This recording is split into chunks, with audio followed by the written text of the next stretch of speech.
시청자 여러분 안녕하십니까? 육아포커스 이보연입니다. 얼마 전 유명 연예인 부부와 아래층에 사는 주민 간 층간소음 논란이 이슈가 된 적이 있었죠. 보건복지부가 지난 1월 소셜미디어에 게재한 집콕댄스 홍보 영상에 층간소음을 유발할 수 있다는 비판에 사전에 고려하지 못했다며 사과하는 사건도 있었습니다. 이번 논란도 층간소음에 관한 전 국민적인 공감대가 형성된 것으로 해석되는데요.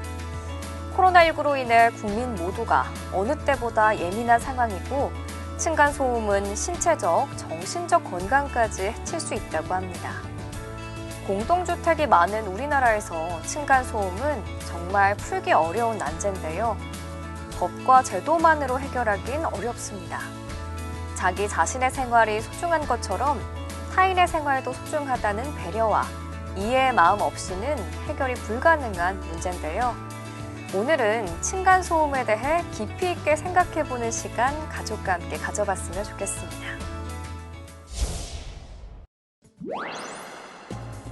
이곳 기숙사는 기존의 이주 자가격리를 위해 쓰이던 곳인데요.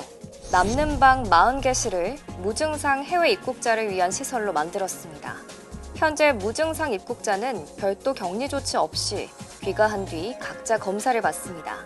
길게는 3일. 이 기간 지역 확산 우려가 있는 만큼 이를 선제적으로 막겠다는 겁니다.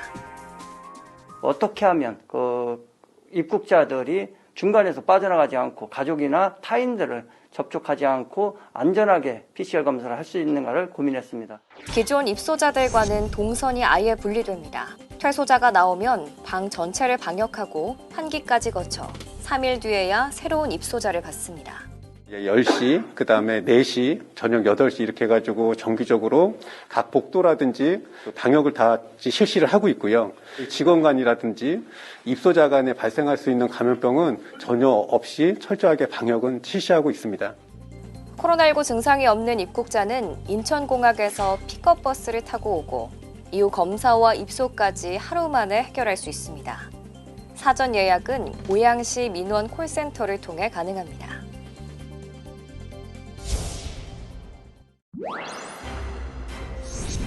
여성가족부는 돌봄 시간제 서비스를 이용하는 가정의 부담을 줄이기 위해 기존 연간 720시간에서 840시간까지로 지원을 확대하기로 했습니다. 또 서비스 요금의 정부 지원 비율을 영아 종일제 가형 이용 가정은 80%에서 85%로 시간제 나형은 55%에서 60%로 늘렸습니다. 특히 저소득 한부모 가정이나 장애부모 장애아동 가정은 서비스 요금을 최대 90%까지 지원받을 수 있습니다. 아울러 오는 3월부터 코로나로 휴교 등 돌봄 공백이 생긴 가정은 기존 정부 지원 시간 한도와 별도로 작년처럼 추가 돌봄 서비스에 대해 요금 지원을 받아 이용할 수 있습니다. 정부가 올해 하반기부터 이른바 학교 돌봄터를 신설하기로 발표했죠. 기존 초등 돌봄교실과 역할은 같지만 지자체가 운영에 책임을 지는 구조인데요. 돌봄 전담사들은 반발하고 있습니다. 교육부는 내년까지 모두 1,500개, 이른바 학교 돌봄터를 만들겠다고 발표했습니다. 학교 돌봄터 사업을 통해 2022년까지 향후 2년간 돌봄 인원을 3만 명 더 확대할 계획입니다. 공공성을 보장하면서 진행해 나갈 것입니다. 학교 돌봄터는 기존 초등 돌봄교실과 달리 학교는 교실만 제공하고 지자체가 운영과 관리를 도맡는 형태입니다. 초등 돌봄교실과 같은 운영 시간을 기본으로 하되 정규 수업 전이나 방과 후 저녁 돌봄으로 2시간 연장도 가능합니다. 지자체는 교육청, 학교와 협의해 기존 돌봄교실을 학교 돌봄터로 전환하거나 새로 설치하는 문제를 자율적으로 결정할 수 있습니다. 당연히 학교 입장에선 업무를 줄일 수 있다는 측면에서 학교 돌봄터를 선택할 가능성이 높습니다. 돌봄 전담사들이 소속된 전국학교 비정규직 노조는 결국 학교 돌봄터가 기존 교실을 잠식해 고용 형태가 바뀌는 등 고용 불안이 커질 것이라며 반발하고 있습니다. 특히 지자체가 주체가 되는 학교 돌봄터는 정작 학교와 단절되면서 학생 관리에도 허점이 생길 수밖에 없다고 지적합니다. 학교에 있는 프로그램을 이용하는 주민이 될 뿐이에요. 학부모님들한테도 그 학교 소식 같은 그런 정보 같은 것들을 제공하는데 한계가 있다라고 얘기를 하더라고요. 학교의 연계성이 굉장히 떨어진다고. 이번 발표를 계기로 지난해 국회에서 지자체가 돌봄 주체가 되는 온종일 돌봄특별법을 추진하다가 돌봄 전담사의 거센 저항 이후 잠잠해졌던 교육계 갈등이 재점화하는 모습입니다.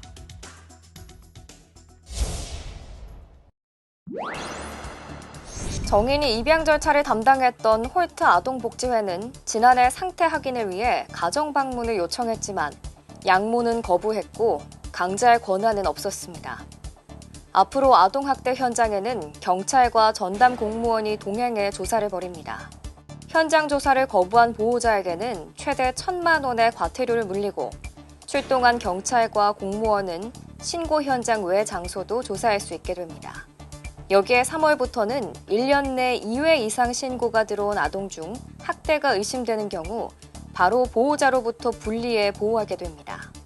정인이 사건에서 3차례나 학대 의심 신고가 있었는데도 양부모와 분리되지 않았던 문제에 대처하기 위한 겁니다.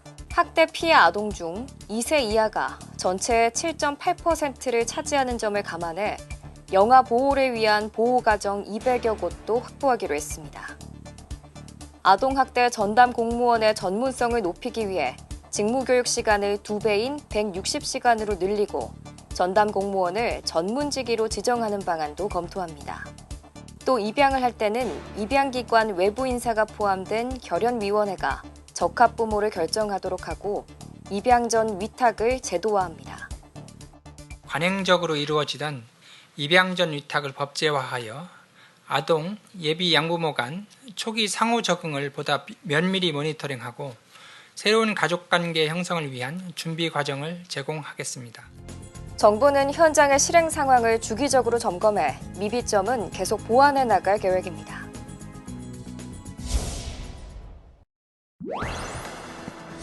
정부가 아동학대 사건이 발생했을 때 피해 아동을 적극적으로 보호하기 위해 공공후견인제 도입을 검토하고 있습니다. 고드경 보건복지부 인구정책실장은 온라인 기자간담회에서 아동학대 행위자의 친권 제한 문제와 관련해 공공후견인 제도를 활발하게 하자는 대안이 법무부와 협의돼 있다고 밝혔습니다. 고 실장은 아동이 학대 행위를 당하면 시군구청장이 보호 조치를 할 수 있고 이 과정에서 친권과 부딪히는 문제를 해소하기 위해 제도 도입을 구체화하는 단계라고 설명했습니다. 지난해 3월 일명 민식이법 개정 이후 어린이 교통안전에 대한 사회적 관심이 높아졌지만 시설물 관리 실태는 아직도 허술한 것으로 나타났습니다. 경기도가 어린이 보호구역 내 시설물 관리 실태를 감사한 결과 74%가 개선이 시급한 것으로 조사됐습니다. 경기도 시흥의 한 초등학교 앞 도로입니다. 10cm 이상 높이로 차도 전체에 설치해야 할 과속 방지턱은 무늬뿐이고 횡단보도에 그려진 도색은 군데군데 훼손돼 엉망입니다. 시속 30km 이하 주행에 어린이 보호구역이란 표시 역시 알아보기 힘들 정도로 지워졌습니다. 많이 났어요. 여기가 언덕이 이렇게 내려가고 차들이 막 달리는 거 표시판이 별로 없었어요. 학교 주변 도로는 주정차 금지 구역이지만 불법 주차 차량으로 가득합니다. 학생들의 안전을 위해 설치해 놓은 안전 펜스는 오래전 훼손됐지만 방치되고 있습니다. 경기도가 어린이 교통사고가 자주 발생하는 12개 시군의 초등학교 345곳을 대상으로 특별 감사를 벌인 결과 전체의 74%가 시설 개선이 필요한 것으로 나타났습니다. 감사를 통해 모두 790건을 적발했는데 교통안전표지 부적합이 전체의 40%로 가장 많았고 노면 표시 부적합과 불법 주정차 등 순으로 조사됐습니다. 보호구역 내 안전 표지판, 노면 표시 등 어린이 보호구역 시설물은 어린이들의 안전과 직결된다는 점을 깊이 인식하고 주의 깊게 관리해야 될 것으로 생각합니다. 경기도는 감사 결과를 토대로 내년 3월 개학 전까지 부실 시설을 개선하도록 해당 시군에 통보했습니다.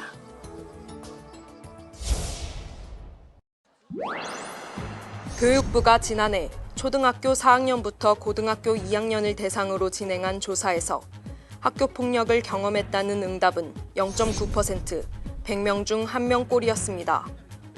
2019년 1차 조사 때 1.6%였던 응답률보다 다소 떨어졌습니다. 이 같은 결과는 무엇보다 코로나 확산 우려에 등교 수업이 감축됐기 때문으로 풀이됩니다.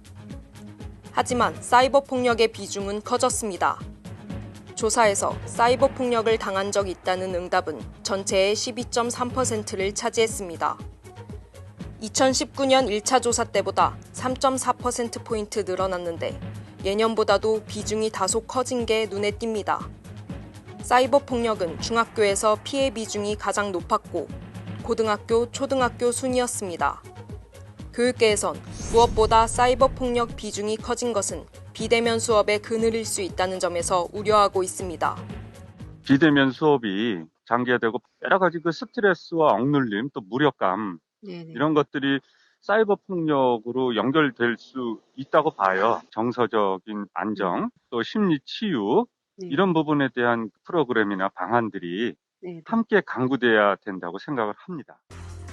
교육부는 사이버 폭력에 대응하기 위한 인터넷 사용 교육을 강화하는 등 이번 실태조사 결과를 토대로 학교 폭력 대응 계획을 세운다는 방침입니다. 정은경 질병관리청장이 논문을 통해 학교 내 코로나 감염이 극히 적었고 등교 중지 효과도 크지 않았다는 분석을 내놨습니다. 방역 수칙만 잘 지킨다면 코로나 속 등교 수업도 괜찮다는 취지인데요. 교육 현장의 반응 들어봤습니다. 정은경 질병관리청장이 한림대 의대 사회예방의학교실 연구팀과 함께 발표한 논문입니다. 지난해 5월 등교 이후 코로나19에 감염된 아동 청소년을 조사해봤더니 교내 전파는 전체의 2.4%에 불과한 것으로 나타났습니다. 연구기간 국내 확진자 가운데 0세에서 19세 확진자 비율은 7.2%였고 학교 폐쇄 전후가 차이가 없었다는 설명도 덧붙였습니다. 결국 방역 수칙만 잘 지킨다면 학교도 나름 안전할 수 있다는 취지입니다. 학부모들의 생각은 어떨까요? 일부 동의하는 부분도 있지만 집에만 있는 게 가장 안전하겠지만 학교라는 곳은 철저히 그 방역 수칙을 지키면서 하고 계시잖아요.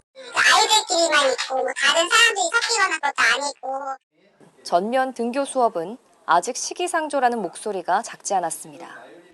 변이 바이러스 같은 경우에는 아동들이 더 취약하다고 하더라고요. 그런 거가 조금 걱정되고 등교 일수가 일주일에 한두 번 정도가 적당하지 않아요. 무증상 애가 교회 수업을 한다라고 한다면 가능성은 전혀 배제할 수가 없겠죠. 인원이 좀 많아지면은 어떤 아이가 사실 무증상인지 아무도 모르잖아요. 3월 신학기 전후의 신규 확진자 규모가 등교 수업 확대의 관건이라고 전문가들은 지적합니다. 그러니까 지역사회 감염이 줄어야 되는 거죠. 교사들을 사실은 백신 접종을 해야 되고 그 상태를 보고서 이제 등교를 점점 늘리거나 그런 식으로 해야 되겠죠. 근데 지금 이제 확진자가 아직 그렇게 안 줄었기 때문에 한편으론 학교에서 신속 항원 검사를 실시하는 등 체계만 마련된다면 등교 수업을 통해 오히려 지역사회 감염 확산을 예방하는 효과가 있을 것이란 목소리도 있습니다. 신종 코로나 바이러스 감염증, 코로나19라는 이름도 생소했던 감염병이 우리나라에서 처음 발생한 지 1년이 지났습니다. 겪어보지 못했던 바이러스발 위기에 지난 1년은 경제는 물론 우리 삶의 모든 면이 송두리째 흔들린 시간이었습니다. 1월 20일 오전 8시에 중국 우한시 신종 코로나 바이러스 감염증 해외 유입 확진 환자를 확인하였습니다. 1년 전만 해도 코로나라는 세 글자가 이 정도까지 우리 삶에 큰 영향을 미치리라곤 감히 예상하기 힘들었습니다. 높은 전염력에 예측 불허의 변이까지 일으키는 이 바이러스는 전 국민이 마스크가 일상인 생활을 했음에도 지난 1년간 7만 3천 명을 감염시켰습니다. 인구 10만 명당 136.45명으로 OECD 회원국 중에 뉴질랜드와 호주에 이어 세 번째로 적었지만 희생은 작지 않았습니다. 1,200명이 넘는 사람이 이 병으로 목숨을 잃었습니다. 가까운 이들과 밥 한 끼 하기도 시장 상인과 흥정하면서 장을 보기도 어렵게 만든 감염병의 창궐은 경제를 뿌리부터 흔들었습니다. 대면 소비 생활의 위축은 관련 종사자의 일자리부터 앗아가 지난해 취업자 수는 22만 명 가까이 급감했습니다. 외환위기 이후 가장 큰 감소입니다. 해외 각국도 코로나에 강타당하면서 상반기엔 수출이 마이너스 25%까지 급락했습니다. 하반기엔 그러나 언택트 생활화로 수요가 폭발한 반도체 등의 선전에 반등을 이뤘습니다. 코로나 직격탄을 맞은 지난해 우리 경제 성장률은 마이너스 1.1%, 외환위기 이후 첫 역성장이었지만 OECD 국가 중 가장 양호한 성적표로 기록됐습니다.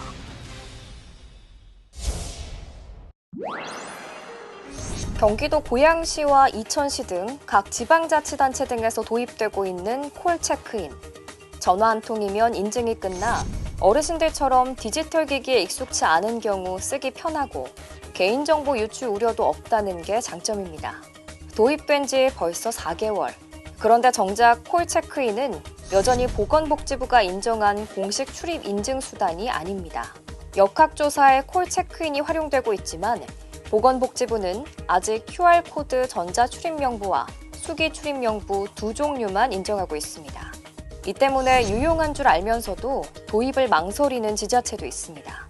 전자출입명부로 인정이 돼서 이 전화출입관리 콜 서비스를 하는 거냐라고 많이 여쭤보시는 데가 몇 군데가 좀 있었어요. 결국 도입을 포기한 지자체에선 여전히 QR코드나 수기명부밖에 활용할 수 없습니다. 수기명부는 허위 작성이나 개인정보 유출 우려가 있는 데다 역학조사에 더 많은 시간이 든다는 점에서 방역관리에 허점이 생길 수 있습니다. 이 때문에 과학기술정보통신부도 보건복지부에 콜 체크인을 공식 인증 수단으로 인정해달라며 요청해 놓은 상황입니다.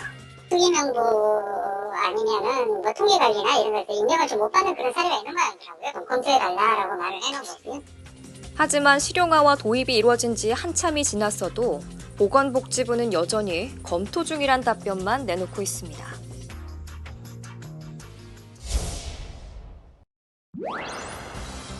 쌀과 라면, 고기와 통조림까지 진열대가 가득 차 있습니다.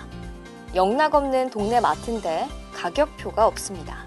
취약계층을 위해 마련된 나눔 가게 영원마켓입니다. 먹을거리와 방역용품까지 필요한 물품을 바구니에 담습니다. 쌀하고 그다음에 오리고기, 김을 골랐고요. 요즘에 코로나19 때문에 마스크를 골라 가져갑니다. 고맙게 잘 쓰겠습니다. 인근 제과점에서 기부해온 빵과 음료수는 덤입니다. 쌀이라든지 보리 같은 경우는 저희들이 후원금으로 해서 구입하고 있고 화장지나 마스크 같은 경우는 후원을 받고 있습니다. 거동이 불편한 사람들은 전화로 주문하면 배달받을 수 있습니다. 장바구니에 물건을 담은 봉사자들이 집으로 찾아가 건네줍니다. 어머니! 어르신, 저희 왔습니다. 잘 계셨어요? 서울 영등포구에만 총 3곳의 영원마켓이 설치됐습니다. 생필품이 필요하신 분들이면 어느 누구나 오셔서 편하게 구입할 수 있습니다. 위기가구 발굴과 복지 사각지대 해소를 위해 더욱 최선을 다하겠습니다. 전국의 많은 지자체들이 이 같은 나눔마켓을 운영하고 있습니다. 기부를 할 때는 가까운 지자체나 나눔마켓을 방문하면 됩니다. 이번 순서는 내 아이를 멋진 아이로 키우기 위한 노하우를 배워보는 멋진 아이 골든벨인데요. 오늘의 주제는 긍정적인 상황을 만들어내는 긍정적인 대화입니다. 지금 만나보시죠.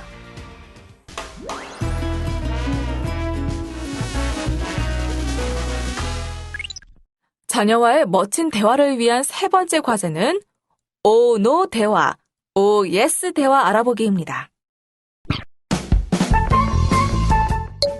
동생이 아직 안 왔는데 기다려야겠다.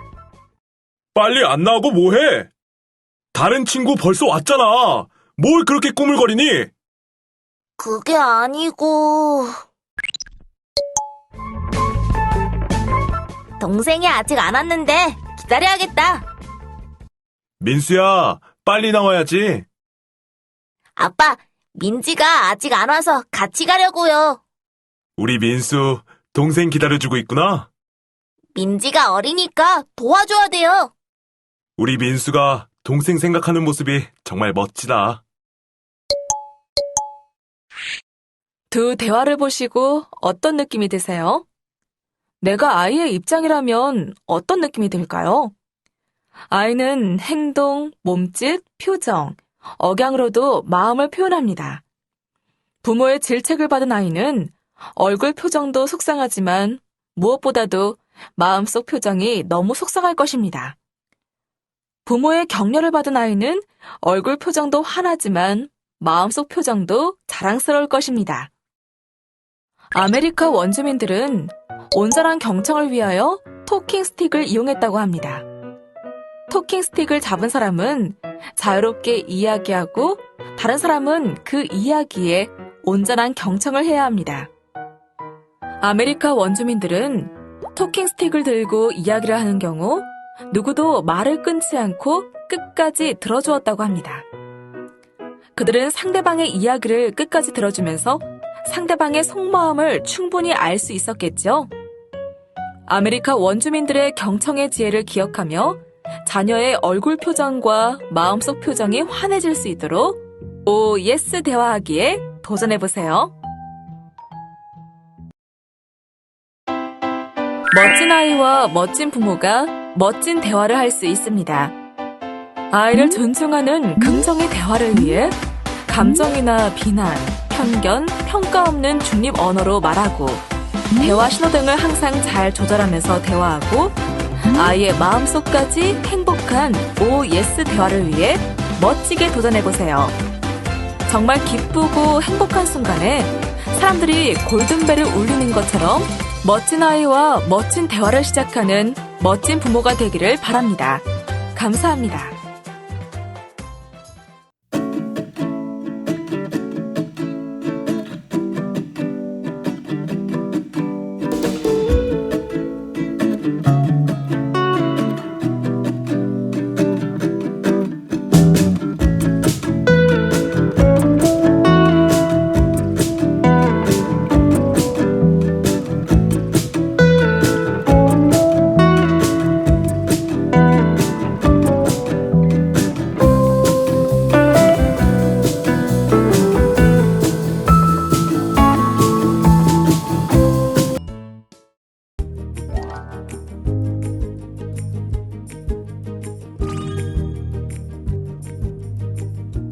여성가족부에서 발표한 2020년 경력단절 여성 현황을 말씀드리겠습니다. 2014년부터 기혼 여성 수와 비율은 모두 지속적인 감소 추세에 있습니다.